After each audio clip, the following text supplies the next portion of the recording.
ವಿಜಯದಶಮಿ ಹಬ್ಬದ ಹಾರ್ದಿಕ ಶುಭಾಶಯಗಳು. ನಿಮಗೂ ಕೂಡ ಹಾಗೂ ನಮ್ಮ ಕರ್ನಾಟಕ ಜನತೆಗೆ ವಿಜಯದಶಮಿ ಹಬ್ಬದ ಹಾರ್ದಿಕ ಶುಭಾಶಯಗಳು. ಇವತ್ತು ಈ ವೇದಿಕೆ ಮೇಲೆ ಬೊಂಬೆ ಕೂರಿಸಿದ್ದಾರೆ ರೈಟ್ ಸೈಡ್ ಅಲ್ಲಿ. ಆ ಬೊಂಬೆಗಳ ಜೊತೆ ನೀವು ಅಡಿಷನ್ ಇದ್ದಂಗೆ ಗೊತ್ತಾ? ಅಲ್ಲಿ ಎಂತ ಮುದ್ದಾದ ಬೊಂಬೆಗಳು ಕೂರಿಸಿದ್ದಾರೆ ನೋಡಿ. ಜೊತೆಗೆ ನಮ್ಮ ಪವರ್ ಸ್ಟಾರ್ ಕೂಡ ಕೂತಿದ್ದಾರೆ. ಮೈಸೂರು ಅಂದ ತಕ್ಷಣ ಯಾರ್ ಜ್ಞಾಪಕ ಬರ್ತಾರೆ? ನಮ್ಮ ವೇದಿಕೆಯ ಮೈಸೂರಿನ ಹುಲಿ ಅಂದ್ರೆ ಯಾರು? ನಮ್ಮ ಕುರಿ ಸರ್. ಮೈಸೂರಿನ ಹುಲಿಗ ಅಲ್ಲ, ಮೈಸೂರಿನ ಕುರಿ. ಹೌದು, ಆಯ್ತು ಸರ್. ಮೈಸೂರು ಅಂದ ತಕ್ಷಣ ಕುರಿ ಸರ್ ಜ್ಞಾಪಕ ಬರ್ತಾರೆ. ದಸರಾ ನೋಡ್ಕೊಂಡೇ ಬೆಳೆದಿರ್ತೀರಾ ನೀವು. ಏನೇನೆಲ್ಲ ನೆನಪಾಗುತ್ತೆ ಸರ್? ದಸರಾ ಅಂದ್ರೆ ನಾವು ಚಿಕ್ಕ ವಯಸ್ಸಲ್ಲಿ 4ನೇ ಕ್ಲಾಸ್ 5ನೇ ಕ್ಲಾಸ್ ಅಲ್ಲಿ ಇರ್ಬೇಕಾರೆ ನಮ್ಮ ಮನೆಗೆ ಯಾರೇ ನೆಂಟರು ಬರ್ಲಿ, ನಮ್ಮ ಮನೇಲಿ ಫಸ್ಟ್ ಒಂದ್ ಚಾಪೆ ಕೊಟ್ಟು ಕಳಿಸ್ಬಿಡೋರು. ಚಾಪೆ ಕೊಟ್ಬಿಟ್ಟು ಹೋಗಿ ಹಿಂದಿಲ್ ದಿನ ನಾವು ಅಲ್ಲಿ ರೋಡ್ ಅಲ್ಲಿ ಹಾಸ್ಕೊಂಡು ಬರ್ಬೇಕು. ಅದು ಮಾರನೇ ದಿನ ದಸರಾ ನೋಡಕ್ಕೆ ಫಸ್ಟ್ ಬುಕ್ಕಿಂಗು. ಆ ಚಾಪೆ ಮೇಲೆ ಎಲ್ಲ ಬಸ್ ಅಲ್ಲಿ ಆತರ ನೀವು ಚಾಪೆ ಈಗ್ಲೂ ನಡೀತಾ ಇದೆ. ಎಂತ ಅದೃಷ್ಟವಂತ ನೀನ್ ನೋಡು. ನಾವು ಮೈಸೂರಲ್ಲಿ ಹುಟ್ಟಿರೋದು ಇಡೀ ವಿಶ್ವದಲ್ಲೇ ಮಾತಾಡ್ತಾರೆ ದಸರಾ ವಿಜಯದಶಮಿ ಅಂತ. ಅಲ್ಲಿರೋದು ನಮ್ಗೆ ಬಹಳ ಹೆಮ್ಮೆ ಅನ್ಸುತ್ತೆ. ಎಲ್ರಿಗೂ ವೀಕ್ಷಕರಿಗೆ ವಿಜಯದಶಮಿ ಹಾಗೂ ದಸರಾ ಹಬ್ಬದ ಹಾರ್ದಿಕ ಶುಭಾಶಯಗಳು. ಎಷ್ಟು ಫೇಮಸ್ ಮೈಸೂರು ದಸರಾನೋ ಅದೇ ರೀತಿ ಮಡಿಕೇರಿ ದಸರಾ ಕೂಡ ತುಂಬಾ ಫೇಮಸ್. ಸೊ ಕೊಡಗಿನ ಕುವರಿ ಶ್ವೇತಾ ಮ್ಯಾಮ್ ಹೇಳಿ, ನಿಮ್ಮ ಊರಲ್ಲಿ ಮಡಿಕೇರಿಯಲ್ಲಿ ದಸರಾ ಹಬ್ಬ ಆ ಸಂಸ್ಕೃತಿ ಬಗ್ಗೆ. ಮಡಿಕೇರಿಯಲ್ಲಿ ದಸರಾ ತುಂಬಾ ವಿಶೇಷವಾಗಿ ಆಚರಿಸ್ತಾರೆ. ಒಂದು ತುಂಬಾ ದೊಡ್ಡ ಕಾರ್ನಿವಲ್ ಇರುತ್ತೆ. ನನಗೆ ಇವಾಗಿರುವಂತ ಆಸೆ ಏನು ಅಂತಂದ್ರೆ ಮೈಸೂರು ದಸರಾ ಹಾಗೂ ಮಡಿಕೇರಿ ದಸರಾವನ್ನ ನನ್ನ ಮಗನ್ ಜೊತೆ ಹೋಗಿ ನೋಡ್ಬೇಕು ಅನ್ನೋ ಒಂದು ಆಸೆ ನನಗಿದೆ Chaitra. I want him to witness ಅಲ್ವಾ. ನನ್ನ ಮಗನ್ಗೆ ನಮ್ಮ ನಾಡಿನ ಸಂಸ್ಕೃತಿನ ತೋರಿಸ್ಬೇಕು ಅನ್ನೋ ಆಸೆ ನನಗೆ ಖಂಡಿತವಾಗಿ. ನಮ್ಮ ಮುಂದಿನ ಪೀಳಿಗೆಗೆ ಅದನ್ನ ತೋರಿಸೋದು ನಮ್ಮ responsibility. That's very nice. Anu ma'am ಹೇಳಿ, ನಿಮ್ಮ ಮಂಗಳೂರು ದಸರಾನ ಒಂದು ನೆನಪುಗಳು. ದಸರಾ ಅಂದ ತಕ್ಷಣ ನನಗೆ 2 ನೆನಪುಗಳು.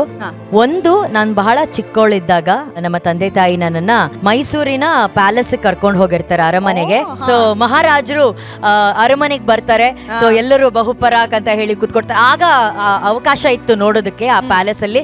ಸೊ ನಾವೆಲ್ಲ ಅಲ್ಲಿ ಸೈಡ್ ಅಲ್ಲಿ ಕೂತಿದ್ವಿ ನಮ್ಮ ಪೇರೆಂಟ್ಸ್ ಜೊತೆ. ಅವ್ರು ಬರ್ತಾರೆ, ರಾಣಿ ಜೊತೆ ಬಂದು ಆ ಸಿಂಹಾಸನಕ್ಕೆ ಪೂಜೆ ಮಾಡಿ ಆಮೇಲೆ ಅದ್ರಲ್ಲಿ ಕೂತ್ಕೊಂತಾರೆ. ಅವ್ರ ಮಂತ್ರಿಗಳೆಲ್ಲ ಬರ್ತಾರೆ, ಸೇರ್ತಾರೆ. ಅದಾದ ನಂತರ ಅವ್ರು ಬಂದು ಪ್ರಜೆಗಳನ್ನ ಹೇಗೆ ಮೀಟ್ ಮಾಡ್ತಾರೆ ಅದೇ ರೀತಿ ನಡ್ಕೊಂಡ್ ಬಂದು ಸ್ವಲ್ಪ ಎದುರುಗಡೆ ಯಾರು ಕಾಣಿಸ್ತಾರೆ ಅವ್ರನ್ನೆಲ್ಲ ಮೀಟ್ ಮಾಡ್ತಾರೆ. ನಂಗೆ ಇನ್ನೂ ತುಂಬಾ ಚೆನ್ನಾಗಿ ನೆನಪಿದೆ, ನಮ್ಮಮ್ಮ ಹೇಳಿದ್ದು. ನನ್ಗೆ ಅವರೊಂದು ಕೈಯಲ್ಲಿ ರೋಸ್ನ ಕೊಟ್ಟಿರ್ತಾರೆ. ಮಹಾರಾಜರ ಕೈಯಿಂದ ನಾನು ರೋಸ್ನ ತಗೊಂಡಿದ್ದೀನಿ. ಅದೇ ಕೈಯಲ್ಲಿ ಇವತ್ತು ಮೈಕ್ ಹಿಡಿದು ನಿಂತಿದ್ದೀನಿ. ಅದು ನನಗೆ ತುಂಬಾ ಚೆನ್ನಾಗಿ ನೆನಪಿರುವಂತಹ ಒಂದು ವಿಷಯ.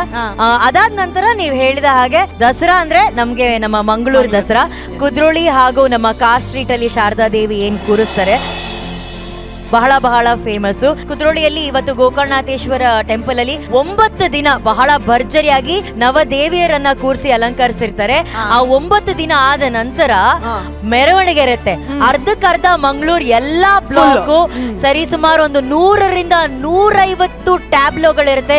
ಪ್ರತಿಯೊಂದು ಟ್ಯಾಬ್ಲೋ ಕೂಡ ಮಂಗಳೂರಿನ ಒಂದೊಂದು ಇತಿಹಾಸವನ್ನ ಹೇಳ್ತಾರೆ, ಕಲ್ಚರ್ ಅನ್ನ ಹೇಳುತ್ತೆ. ವಿಶೇಷ ಏನಂದ್ರೆ ಎವ್ರಿ ಇಯರ್ ನಾನು ಆ ದಸರಾಗೆ ಪಾಲ್ಗೊಳ್ತೀನಿ. ಎಲ್ಲ ಟ್ಯಾಬ್ಲೋ ಮುಂದೆ ಡ್ಯಾನ್ಸ್ ಮಾಡ್ತೀನಿ. ನಾನು, ನಮ್ಮ ಸೂರಜ್ ಇದನ್ನಲ್ಲ, ಕಾಮಿಡಿ ಕಿಲಾಡಿ ಸೂರಜು, ಆಮೇಲೆ ರಾಜ್ ಬಿ ಶೆಟ್ಟಿ ಅವರು ಎಲ್ರು ಮಾಸ್ಕ್ ಹಾಕೊಂಡ್ರೆ ನಾವು ಫೇಸ್ ಫುಲ್ ಮಾಸ್ಕ್ ಹಾಕೊಂಡು ಎವ್ರಿ ಟ್ಯಾಬ್ಲೋ ಮುಂದೆ ನಾನು ರಾಜಂತೂ ಕಳೆದ ವರ್ಷ ಕೂಡ ಕಳೆದ ದಸರಾದಲ್ಲಿ ಅದ್ ಎಷ್ಟು ಹುಲಿ ವೇಷ ಡ್ಯಾನ್ಸ್ ಮಾಡಿದೀವೋ ಲೆಕ್ಕನೇ ಇಲ್ಲ. ಮಂಗಳೂರು ದಸರಾ ಗಮ್ಮತ್ತೇ ಬೇರೆ. ನಿಜವಾಗ್ಲೂ ದಸರಾನ ಇಷ್ಟು ಅದ್ಭುತವಾಗಿ ಕೊಂಡಾಡುವಂತಹ ಕನ್ನಡಿಗರಿಗೆ ಬಹಳ ಹೆಮ್ಮೆಯಿಂದ ನಾವು ಚಪ್ಪಾಳೆ ಹೊಡಿಬೇಕಪ್ಪ. ಕಾಮಿಡಿ ಕಿಲಾಡಿಗಳು, comedy comedy comedy comedy comedy ಕಿಲಾಡಿಗಳು ಪ್ರೀಮಿಯರ್ ಲೀಗ್. ಇವತ್ತು ಅಕುಲ್ ಟೈಟನ್ಸ್ ವಿಜಯ ಪತಾಕವನ್ನ ಹಾರಿಸಿದ್ದಾರೆ. ಒಟ್ಟಿನಲ್ಲಿ ಈ ನಮ್ಮ ಇಡೀ ತಂಡಕ್ಕೆ ಒಂದೇ ಒಂದು ಮಾತು ಹೇಳಲಿಕ್ಕೆ ಇಷ್ಟಪಡ್ತೀನಿ, ಚಿನ್ನ. Fantastic. I'll go straight to the judges now. Chandru sir, ಇಲ್ಲಿ ಸಂತೋಷ ವಿಚಾರ ಅಂದ್ರೆ ನಮ್ಮ ಶರಣಯ್ಯ ಕೊನೆಯಲ್ಲಿ ಬಂದು ಒಂದು ನೀತಿ ಕತೆ ಹೇಳಿದ್ರು. ಅದು ಬಹಳ ಮುಖ್ಯವಾದ್ದು. ಸ್ಕಿಟ್ಟು ಗಿಮಿಕ್ ಆಗಬಾರ್ದು, ಗಿಮಿಕ್ ಅದೇನೋ ಹೇಳಿದ್ರಲ್ಲ ಹಾಗೆ. ಸ್ವಪ್ನ ಲೋಕದಿ ಗಂಧರ್ವ ಲೋಕದಲ್ಲಿ ತಿರುಗ್ತಾ ಇದ್ದವ್ ಇನ್ನೊಬ್ಬ, ಆಮೇಲೆ ತಪ್ಪು ಸರಿಗಳ ತೂಕ ಒಳೆಯುವ ಇನ್ನೊಬ್ಬ ಶರಣಯ್ಯ. ಬೆಪ್ಪರಾರಿ ಮೂವರಲ್ಲಿ ಅಂದ್ರೆ ಇಲ್ಲಿ ಕೂತಿರೋರು ನನ್ನ ಮಕ್ಕಳು ನಾವು ಬೆಪ್ಪರಾಗ್ಬಿಟ್ಟು ಗೊತ್ತಾಗ್ತೈತಿ, ನಾವು ಅರ್ಥ ಮಾಡ್ಕೊಳಕ್ ಆಗ್ತೈತಿ ಅಂತ. ಬರದವರಿಗೆ ಕಾಯಬಾರದು, ಬಂದವರನ್ನ ಕಾಯಿಸಬಾರದು, ಕೊಡದವರಲ್ಲಿ ಕೇಳಬಾರದು, ಕೊಟ್ಟವರನ್ನ ಮರೆಯಬಾರದು. ಹಾಗಾಗಿ ನಿನಗೆ ಮರೆಯಲ್ಲಿ ಕೊಡಬೇಕಾದ ಬೇಕಾದ್ದನ್ನ ನಾವೆಲ್ಲರೂ ಸೇರ್ಕೊಡ್ತೀವಿ, ಬಾ ಅದ್ಭುತವಾಗಿ ಮಾಡಿದ್ದೀವಿ ಅಂತ ಒಂದು ಮಾತನ್ನು ಹೇಳಿ ಧನ್ಯವಾದಗಳು. Thank you sir, love you sir. ಏನ್ ಅದ್ಭುತ ಕಮೆಂಟ್ಸ್ ಕೊಟ್ಟಿದ್ದಾರೆ ಸರ್ ನಮ್ಮ ಗುರುಜಿ. ಆಕ್ಚುಲಿ ನಿಜವಾಗಿ ಹೇಳ್ತೀನಿ, ಇಷ್ಟು ನ್ಯಾಚುರಲ್ ಆಗಿದ್ದು ಸ್ಕಿಟ್ ನನಗೆ ಅದು ಈಗ ಇದೇ ನೋಡಿದ್ದು. ಪ್ರೊಡ್ಯೂಸರ್ ಪಾತ್ರದ ಹೆಸರು ಅವ್ರ ಹೆಸರು ಮಂಜುನಾಥ್. ನೀವು ಒರಿಜಿನಲ್ ಹಂಗ್ ಮಾತಾಡ್ತೀರಾ, ಪಾತ್ರಕ್ಕೆ ಹಂಗ್ ಮಾಡಿದ್ರ? ದೊಡ್ಡಬಳ್ಳಾಪುರದವರು ಮೂಲತಃ. ಅಲ್ಲಿ ಈ ವೈರಲ್ ವಿಡಿಯೋಸ್ ಮಾಡಿ ಸಿಕ್ಕಾಪಟ್ಟೆ ಪಾಪ್ಯುಲರ್ ಆಗಿದ್ದಾರೆ. ಇವತ್ತು ವೇದಿಕೆಗೆ ಬಂದಿದ್ದು ಅದು ಅಕುಲ್ ಟೈಟನ್ಸ್ ಅಲ್ಲಿ ನೀವು ಭಾಗಿಯಾಗಿದ್ದು ಬಹಳ ಖುಷಿಯಾಗಿದೆ ಸರ್. ಹೇಗೆ ಅನಿಸ್ತಾ ಇದೆ ನಿಮಗೆ? ಜಿ ಕನ್ನಡ ಟಿವಿಗೆ ಬಂದು, ಜಿ ಕನ್ನಡ ಕಾಮಿಡಿ ಕಿಲಾಡಿಗೆ ಬಂದು ನಂಗೆ ತುಂಬಾ ಸಂತೋಷ ಆಗ್ತಾ ಇದೆ. ಇದಕ್ಕೆಲ್ಲ ಕಾರಣ ನಮ್ಮ 7 ಕೋಟಿ ಕನ್ನಡಿಗರು ಗುರು. ದೇವರು ಅವರಿಂದ ಗುರು ನಾನು ಬೆಳೀತಾ ಇರೋದು, ನನ್ನಿಂದ ಏನಿಲ್ಲ. 7 ಕೋಟಿ ಕನ್ನಡಿಗರು ಗುರು, ಅವ್ರು ಬೆಳೆಸ್ತಾ ಇದಾರೆ, ನಾನು ಬೆಳೀತಾ ಇದ್ದೀನಿ. ಅದರಿಂದ ಏನಿಲ್ಲ ಗುರು. ಪ್ರತಿ ಒಂದು ಹೆಣ್ಣು ಮಕ್ಕಳು ಫ್ಯಾಕ್ಟ್ರಿ ಕೆಲ್ಸಕ್ಕೆ ಹೋಗ್ತಾರೆ. ಹೆಣ್ಮಕ್ಳು ಹೆಂಗ್ ಸರ್ ಹೋಗ್ಬೇಕು ಕೆಲಸಕ್ಕೆ?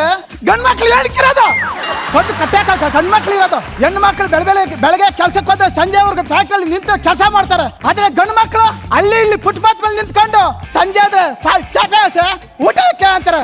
ಬಂದ್ರಲ್ಲ ಬಂದ್ರ ಮನೆ ಮಾಡ್ತಾರೆ. ಕಷ್ಟ ಬಿದ್ದ ಮಕ್ಕಳು ಸೋಮಂಗ ಬಿಡಿದ್ದಾರೆ. ಸರ್ ನೀವು ಯಾವಾಗ್ಲೂ ಹಿಂಗೆ ಇರ್ತೀರಾ, ಇಷ್ಟೇ ಅಗ್ರೆಸಿವ್ ಆಗಿ ಮಾತಾಡ್ತೀರಾ? ನೀವ್ ಆಕ್ಚುಲಿ ಏನ್ ಕೆಲಸ ಮಾಡ್ಕೊಂಡಿದ್ದೀರಾ? ನಿಮ್ ಬದುಕಿನ ಬಗ್ಗೆ ಹೇಳಿ. ರೀಲ್ಸ್ ತರಲ್ಲ, ರಿಯಲ್ ಮಂಜು ಹೆಂಗಿರ್ತಾರ ಹಂಗ ಹೇಳಿ. ನಾನು ದೊಡ್ಡಬಳ್ಳಾಪುರದಲ್ಲಿ ಆಲ್ ಇಂಡಿಯಾದಲ್ಲಿ ಕೆಲಸ ಮಾಡ್ತಾ ಇದ್ದೀನಿ ಸರ್. 12,000 ರೂಪಾಯಿ ಸಂಬಳ ಕೊಡ್ತಾ ಇದ್ದಾರೆ. 15 ದಿವಸ ಹೋದ್ರೆ 15 ದಿವಸ ಕೆಲ್ಸಕ್ಕೆ ಹೋಗ್ತೀನಿ, 15 ದಿವಸ ಕೆಲ್ಸಕ್ಕೆ ಹೋಗಲ್ಲ. ಆದ್ರೆ ಆರೋಗ್ಯ ಪ್ರಾಬ್ಲಮ್ ಐತೆ. ಏನು? ಹೊಟ್ಟೆ ಆಪರೇಷನ್ ಆಗಿದೆ ಸರ್. ಅದರಿಂದ ನೋವು ಜಾಸ್ತಿ ಆಗುತ್ತೆ. ಕ್ಯಾನ್ ಎತ್ತದ್ರೆ ಇಳಿಸೋದ್ರ ಮಾಡಿದ್ರೆ ನೋವು ಜಾಸ್ತಿ ಆಗುತ್ತೆ. ಸ್ವಲ್ಪ ಕೂಲ್ ಆಗಿರಿ, ಎಲ್ಲ ಒಳ್ಳೇದಾಗುತ್ತೆ. Don't worry. ಈ ವೇದಿಕೆ ನೋಡಿ ಎಂತೆಂಥವ್ರಿಗೆ ಒಂದು ದೊಡ್ಡ ಮಹತ್ವವಾದ ವೇದಿಕೆ ಆಗಿದೆ ಅಂತಂದ್ರೆ ಈ ವೇದಿಕೆಗೆ ಒಂದು ದೊಡ್ಡ ಚಪ್ಪಾಳೆ ಬರಲೇಬೇಕು ಅಲ್ವಾ? Anu, I you proud of Akul titans? I am always proud of Akul and Akul titans ಮಗ, ಅದ್ರಲ್ಲಿ ಡೌಟ್ ಇಲ್ಲ. ನಾನು ಸ್ಕಿಟ್ ಬಿಗಿನಿಂಗ್ ಇಂದ ಎಂಡ್ವರೆಗೂ ಉರುಳಾಡಿ ಬಿದ್ದು ನಕ್ಕಿದ್ದೀನಿ. ನಾನು ಒಬ್ಬ ಆಡಿಯನ್ಸ್ನ ಆ ಲೆವೆಲ್ಗೆ ನಗಿಸ್ತಾ ಇದ್ದಾರೆ ಅಂತಂದ್ರೆ ಆ ಸ್ಕಿಟ್ಟು ಗೆಲ್ಲೋ ಸ್ಕಿಟ್ಟು ಅಷ್ಟೇ. ಒಂದು ನಾನ್ ಫಿಕ್ಷನ್ ರಿಯಾಲಿಟಿ ಶೋ ಅಂತ ಒಂದು ಏನು ರೇಜ್ ಕ್ರಿಯೇಟ್ ಮಾಡಿದ್ರಲ್ವಾ, ಬೀಳಿಸ್ದೇನೆ ಯಾವಾಗ್ಲೂ ಎತ್ತಿ ಹಿಡಿದಿಟ್ಟಿರುವಂತ ಧೀರ ರಣಧೀರ ನಮ್ಮ ಶರಣಯ್ಯ ಸರ್ ಅವರು.